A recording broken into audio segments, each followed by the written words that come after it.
So I brought you to the sofa. Yes. Because I've been playing a video game and I want to talk to you about it. What's the game? It's called Xtra Bridge of Spirits. Ah.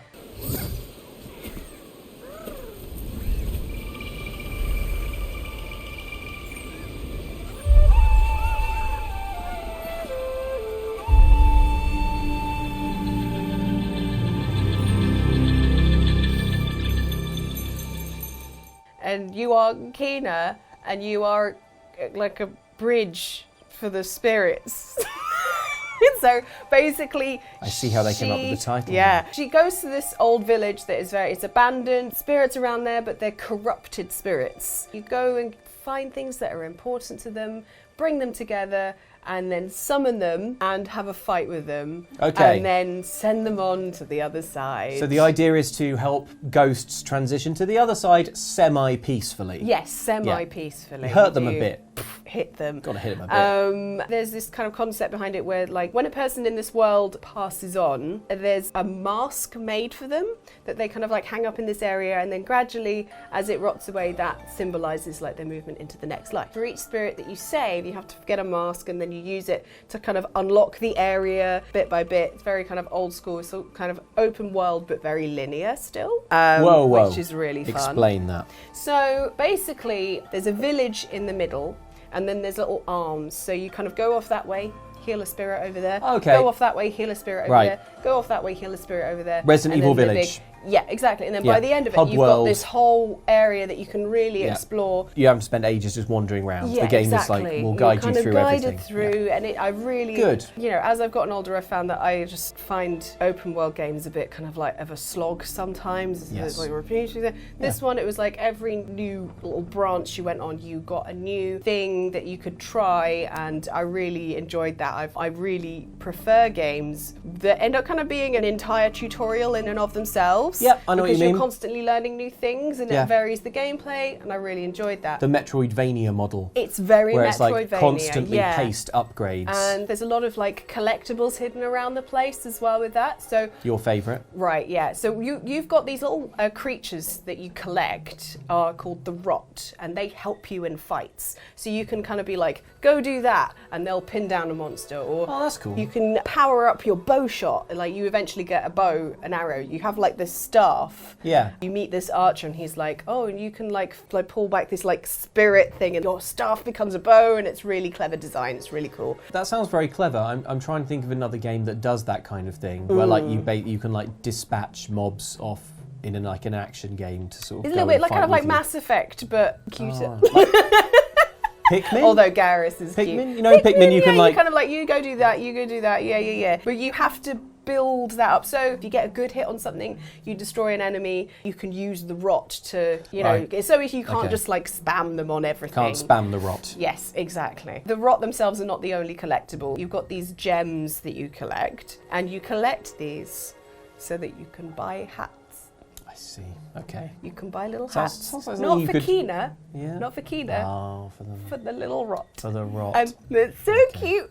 And my favourite. Now I see why I'm on the sofa. My favourite. So that I can be shown footage of Rot in hats. They're cute little like, ooh, and then they got little hats. Right, it's because you collect the hats from different, like from chests and all sorts of places. To get them, you don't just kind of like spend the gems in a menu. You have to go to a hat stall where one of the little Rot will stand on and model them all for you as you go through. And he's like, ooh, and it's really cute. But the best ones, some of them are special and have like noises as you scroll over them when they're trying them on. Okay. One of them is the cat, so it goes meow.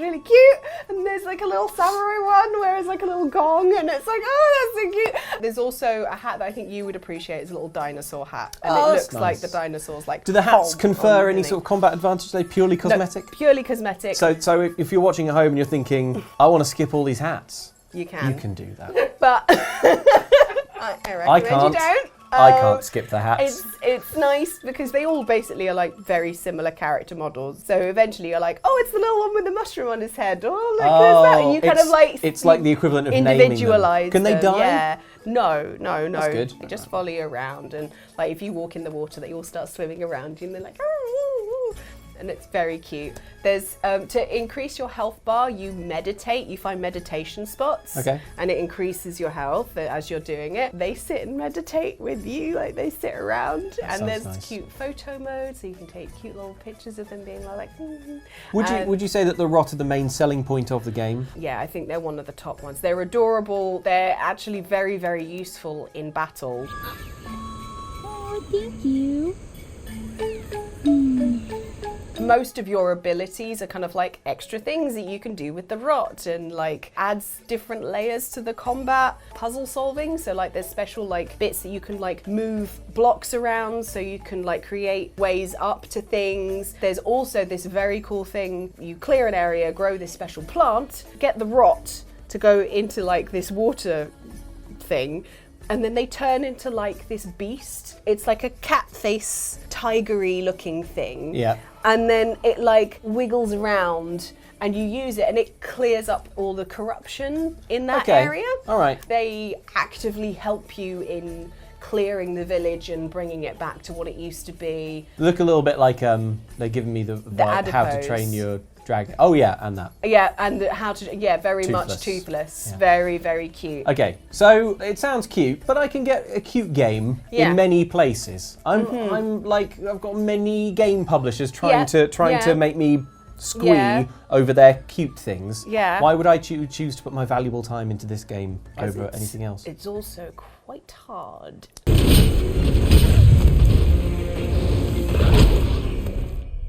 Okay. Now we're talking. Quite hard. In a mildly frustrating way. Too hard.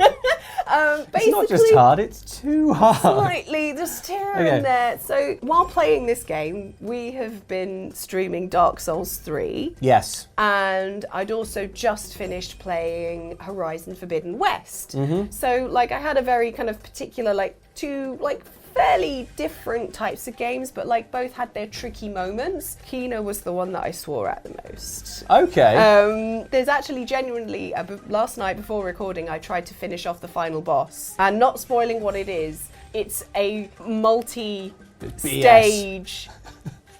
infuriating. Like I got to the final stage and I had that much health left. Yeah. Like on the thing to kill, and it like, I'm sorry to be like, comparing it to Dark Souls. That's like the game journo kind of 101. It's never bothered me. I never feel screwed over in Dark Souls. I always feel that like if I get absolutely flattened, I'm like, oh, okay, I'll learn next time. Every single fight is a learning experience. I feel when playing Kena, every fight is sort of a learning experience, and it's, there's points where I'm like, oh, I get this now, and then some random attack will come out of nowhere. There's not enough telegraphing. Okay. I think, in these games, and I love my rolling in Dark Souls. Yeah, okay. It's very difficult to roll out the way of an attack in Kena. I don't know whether it's just not quite, I've not got the timing down, or... The slightly icky word, I think, that's used is game feel. Game feel, yeah. And the thing is, like... Not quite there. In Dark Souls as well, like, there's usually, like, there's easier ways to take down a boss, but anyone can take down a boss in their own way. It just might take longer. Kena, it feels like you have to take down a boss in a particular way, or you'll get massively screwed over, and then even then,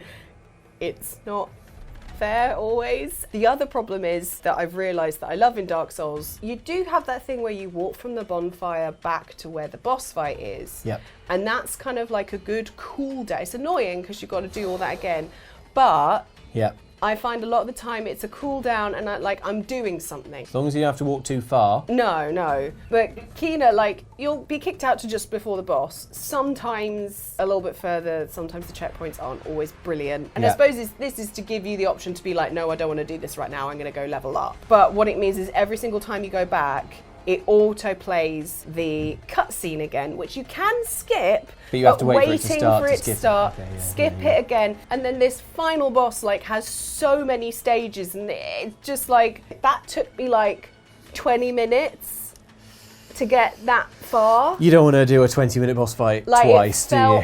What felt like. It might have only been, but it just felt because it was just like it's just relentless. Okay. The other thing that makes these boss fights so hard is that you're very limited on healing. So in Dark Souls, as many Estus flasks as you have, that's how many times you can heal. In Kena, you can only heal from a finite number of blue flowers. Okay. And in order to heal from them, you need to build up enough of your little rot power. So it's either you use it to like take down some of their health or top up some of your health. Okay. And I which think is fine if the game is like properly balanced so but that it's feels not. good. It just feels like Too hard. a little bit tricky. And then hard. sometimes you have the thing where like the boss is right in front of the plant. But yeah, like that all together, like I'm playing this game and I'm like, Dark Souls is easier.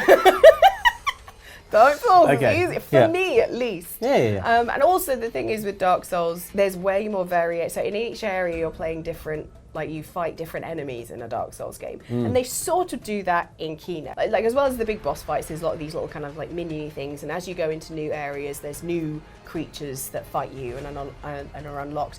But some of these are like as hard, if not harder than some of the bosses. So what I'm hearing is, if you've got like a sort of, like a kind of 10-year-old niece or nephew who's seen a trailer for this and they're like, this game looks cool, I like the sort of rot animals. Be prepared for them to be like... You're going to play Dark Souls 3 instead. Yeah. Or you give them Kena and they'll make you do all the boss fights. Oh no. Okay. All right, so what I'm hearing is good game, very cute, very pretty. The puzzles are really clever. There's some really ingenious different things using the rot. Yeah. I really enjoy that. It goes a little bit bonkers when it comes to boss fight difficulty. Just combat in general is quite tricky. It feels a bit reductive to say how a game should be based just on how it looks. Yeah. But this doesn't look like a game that should really... No, I didn't expect it to be that hard. It shouldn't frustrate. It looked very welcoming. Yeah, Then I found at one point I was just like... If we'd been streaming this, I would have been like, oh, I'm so sorry, everyone. I'm so sorry. Everyone. I would be issuing so many public apologies for swearing on stream. It made me go, all the little rock because they're so cute and the little hats. But it also made you go, there we go. So that's our new review format. Yeah, it's the noises. The noises Ellen made. We're back to the Shadow of the Tomb Raider. There we go. Full circle. How long is the game? You can finish Roughly. You can finish it in about like 15 hours or so. Medium. I've been like It's a going medium in game. and out. Like it's probably been longer for me because I have been doing The hat all situation. the collections Yeah, of course. before I even went near the final boss. Yeah. I heavily recommend it as a game. I think it's absolutely gorgeous. It's a lot of fun when you do finally beat the bosses. It's like, yes! What did you play it on? I played it on. It's PlayStation. It's an exclusive. PlayStation. A PlayStation exclusive. Exclusive? Exclusive. Wow. It's exclusive. All right. Is it also expensive? It's no. I think it's. I cannot remember because I very kindly was sent a review code. You keep summing up. I'll look it up. I don't think it's hugely expensive. I think it's like a mildly cheaper than normal. The music in it also have been playing underneath this. It's lovely. It's really genuinely gorgeous, and there's some lovely art effects when you're using your magic and stuff. £33 it looks like currently is on PlayStation. So 100% worth that. It's really good. There will be some things that frustrate people. For a game with slightly annoying combat, there's like also a collectible called Cursed Chests, which are like, hey, here's a combat trial. And it's like, great. I'm someone who likes to go after all of the trophies if possible. I won't absolutely run myself into the ground to get a platinum, which is why... She does, I've seen it. No, but I won't for this one. I'm going to get nearly every single one. She'll get it for this Except, finishing it on master difficulty. Oh no. It's one of the hard. It's got one of those. I'll finish it on hard, and I'm like, it's already hard. Yeah. It doesn't. Doesn't seem like the kind of game that would have different difficulty. Yeah, I think modes. if you like, I could have made it given myself an easier time and just put it on easy. I think I just played it through on normal. I just go, just start. Meanwhile, I'm trying to think if there's ever been a game where I've enjoyed combat trial as a mechanic. Like it's in so many games, you know. It's like, oh, it's like an extra thing to do. Here you go, here's a little area, mini game almost. It's a combat trial, defeat a large number. I'm trying to think if there's ever been one of those that I'm happy to see. Yeah. Just what you're doing already in the main game, but just like more. Well, like more. The idea of them, I suppose, is to encourage you to try different things. Yeah. But Hades. do that Hades. in Hades the main does it. game. Yeah. In Hades, you can choose to go in rooms that like are going to have a whole load of enemies, Yeah. and if you beat them, But you get a when you really beat them good all, reward. yeah, you know that the reward is going to Yeah. be good. So you're like, I will go for it because Yeah. I need the. Yeah. All right, there you go. Well, the I've satisfied rewards, the myself there. rewards in these games, like for these chests, usually I think rot, but more likely a hat, and they are good. So, Okay. yeah. Yes. Yes to rot. No to boss. Thanks for telling me about Kena. I think, yeah, give it a go if you enjoy that sort of thing. Let us know if you have played it. What did you think? Do bear Pop in your mind. little review in the comments. Yeah. And if you would like to see more of this, let us know. Like things like this where we just talk about video games. Yeah. And Because I have played some. Yeah, yeah. I really Yeah. have. I know it sounds like I'm lying. We haven't done it I have though. This is the first one we're doing because otherwise, if we'd started it any earlier, Played all sorts. it would have just been Elden Ring, Horizon Zero Dawn, and not like Forbidden West even. Oh, when I said I have played games, I meant Elden Ring. Yeah, you have played games. I've only played Elden. I've played game.